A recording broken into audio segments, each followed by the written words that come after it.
Masih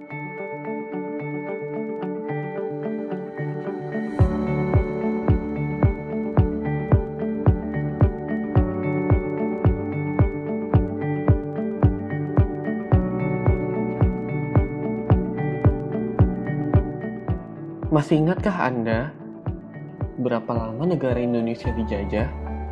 Dan berapa lama pahlawan-pahlawan kita berjuang, bertempur, dan berperang untuk mengusir penjajah? Tentunya sangat lama, bukan? Pada zaman dahulu, pahlawan-pahlawan Indonesia dalam mengusir penjajah selalu menggunakan cara berperang, yakni secara bersembunyi atau gerilya. Hingga pada suatu saat, perjuangan bangsa Indonesia tidak menggunakan jalan perang, melainkan dengan pembuatan organisasi tertentu. Zaman ketika Indonesia mulai mendirikan organisasi inilah yang disebut sebagai kebangkitan nasional. Dan dimulai dengan berdirinya organisasi bernama Budi Utomo dengan tujuan memperoleh kemajuan yang bersifat harmonis bagi bangsa. Maka, inilah kisah tentang sejarah organisasi Budi Utomo. Dr. Wahidin adalah seorang tokoh cendekiawan lulusan sekolah dasar dokter Jawa bernama Stovia yang sangat peduli atas nasib bangsanya. Pada tahun 1907, Dr. Wahidin Sudirohusodo memutuskan untuk berkeliling Pulau Jawa untuk mengkampanyekan peningkatan martabat dan kehormatan rakyat. Peningkatan ini akan dilaksanakan dengan membentuk dana pelajar atau study funds, yang merupakan lembaga untuk membiayai pemuda-pemuda cerdas tetapi tidak lanjut sekolah. Pada akhir 1907, Dr. Wahidin bertemu dengan Sutomo, seorang pemuda siswa Stovia. Melalui diskusi dan perbincangan inilah mereka sepakat mendirikan perkumpulan yang memperhatikan nasib bangsa yang dinamakan Budi Utomo. Pada 20 Mei 1908, pukul 9 pagi di Stovia, Sutomo menjelaskan gagasannya kepada siswa Stovia dan mereka sepakat akan hal itu. Terpilihlah Sutomo menjadi ketua Budi Utomo dan bahasa Melayu dipakai sebagai bahasa resmi organisasi tersebut. Pada bulan Juli 1908, sebanyak 650 orang tergabung dalam Budi Utomo dan tersebar di 7 kota, yaitu Jakarta, Bogor, Bandung, Yogyakarta, Magelang, Surabaya, dan Probolinggo.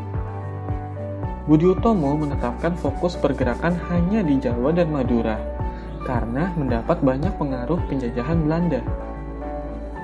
Pada awalnya, Budi Utomo ditolak oleh sebagian besar golongan kaum priayi atau bangsawan karena kaum priayi mendapat pendukung birokrasi dari golongan ningrat. Tetapi, Budi Utomo memperoleh dukungan dari kalangan cendekiawan atau kaum intelek Jawa yang peduli terhadap pendidikan bangsa. Kongres pertama Budi Utomo 5 Oktober 1908 diadakan di Yogyakarta sepakat menentukan pengurus besar organisasi berasal dari golongan tua. Hasil Kongres 1 Budi Utomo sebagai berikut.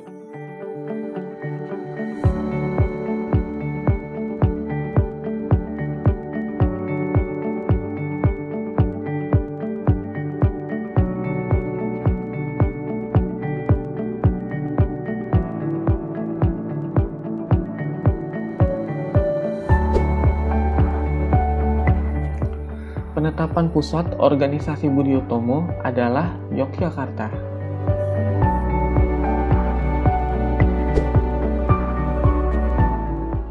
Pada tahun 1909, Dr. Cipto Mangunkusumo mengundurkan diri dari Budi Utomo untuk melaksanakan cita-citanya, yakni gerakan politik bagi seluruh rakyat Hindia Belanda. Pada tahun 1912, Notodirjo menjadi ketua Budi Utomo untuk mengejar ketertinggalannya, karena munculnya organisasi-organisasi lain, yaitu Sarekat Islam dan Indisci Party.